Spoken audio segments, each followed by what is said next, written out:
যদি দেখা যায় যে আপনার নামটা ম্যাচিংয়ে আসেনি, সেক্ষেত্রে আপনাকে সেটা জানানো হবে, একটা নোটিশ জারি করা হবে, একটা তালিকা বেরোবে যে আপনার নাম আসেনি।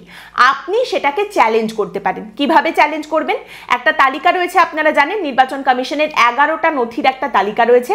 এই 11টার মধ্যে যে কোনো একটা নথি বা যতগুলো নথি এই 11টার মধ্যে আপনার কাছে আছে সব নিয়ে আপনি চলে যাবেন।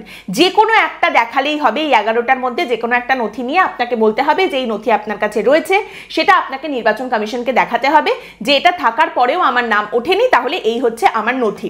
এবার এই যে 11টা নথি কি কি, এর আগেও আমি আপনাদের বলেছি, আবারও বলছি, কেন্দ্রীয় অথবা রাজ্য সরকারের কর্মী হিসেবে আপনি কাজ করেছেন, অর্থাৎ আপনি কেন্দ্র সরকার বা রাজ্য সরকারি কর্মচারী, সেই কাগজপত্র, বা আপনি কাজ করেছেন, অবসর গ্রহণ করেছেন, বর্তমানে পেনশন পাচ্ছেন, তাহলে সেই পেনশনের কাগজপত্র বা সেই পরিচয়পত্র।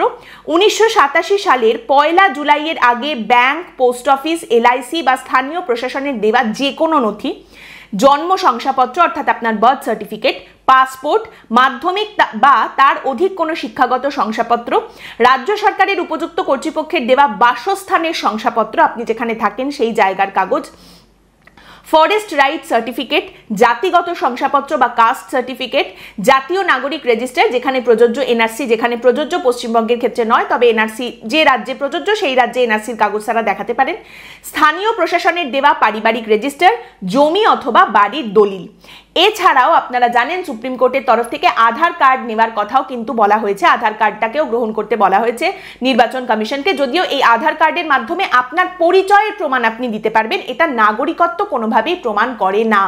এবং নির্বাচন কমিশনও এখানে পরিষ্কার করে বলছে যে আধার কার্ড আপনি দিলে তার সঙ্গেও কিন্তু আপনাকে 11টা নথির মধ্যে যে কোনো একটা দিতেই হবে। যাদের নামটা ম্যাচিংয়ে বাদ পড়ছে তাদের ক্ষেত্রে আমি বলছি, আধার কার্ড আপনি দেখাচ্ছেন পরিচয়পত্র হিসেবে, তার সঙ্গে 11টা যে কোনো নথি আপনি দিতে পারেন। তারই সঙ্গে নির্বাচন কমিশন বলছে এই 11টা বাদ দিয়েও যদি আপনার কাছে এমন কোনো নথি থাকে যেটা আপনার নাগরিকত্ব প্রমাণ করছে, আপনি সেই নথিও দিতে পারেন। সেটা কি? আপনারা জানেন সিএ এর প্রভিশন রয়েছে অনেকদিন ধরেই। আপনি যদি দেখান যে সিএ এর মাধ্যমে আপনি নাগরিকত্ব পেয়েছেন, সিএ এর কোনো কাগজ আপনার কাছে আছে, তাহলে সেটাও আপনি তার মানে জমা দিতে পারবেন। এছাড়া নতুন ভোটার যারা রয়েছেন, যারা এবার প্রথম ভোট দেবেন, তাদেরও কিন্তু সমস্ত রকমের ফর্ম রয়েছে, বিএলওরা এসে তাদের সেই সাহায্য করে দেবেন। যা যা ফর্ম যার দরকার তাকে সেটা দেওয়া হবে। এনুমারেশন ফর্মের সঙ্গে সঙ্গে কারুর যদি শিফট করার থাকে, কোনো কারেকশন করার থাকে, সেক্ষেত্রেও কিন্তু তাদের সেই ফর্মগুলো দেওয়া হবে এবং বিএলওরা এসে সেটা কিন্তু বুঝিয়ে দেবেন যে কোন ক্ষেত্রে আপনাকে কোন ফর্মটা ফিল আপ করতে হবে।